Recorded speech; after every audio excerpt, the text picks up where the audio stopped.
আমার মতন আপনারাও কি খুব চিন্তিত নিজেদের ওয়েট বেড়ে যাচ্ছে বলে? যাই করছেন না কেন কিছুতেই ওয়েট কমাতে পারছেন না বা ওয়েটটাকে ম্যানেজ করতে পারছেন না?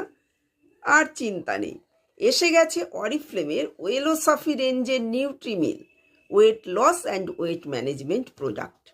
এই প্রোডাক্টটা আপনার মেন মিল মানে ব্রেকফাস্ট, লাঞ্চ বা ডিনার যে কোনো একটা মিলকে স্কিপ করে সেই জায়গায় খেয়ে নিন এই ওয়েট লসের নিউট্রিমিল। নিউট্রিমিল 25 গ্রাম করে পার ডে খেতে হবে। আর এই 25 গ্রামে পাওয়া যাবে 24 গ্রাম প্রোটিন, 2.8 গ্রাম ফাইবার এবং 24টা ভিটামিনস অ্যান্ড মিনারেলস। আপনি খাবার স্কিপ করবেন কিন্তু আপনার শরীরে কোনো রকম অপুষ্টি হবে না। এটা নন জিএমও প্রোডাক্ট আর এটা গ্লুটেন ফ্রি, যার জন্যে কোষ্ঠকাঠিন্যও হবে না।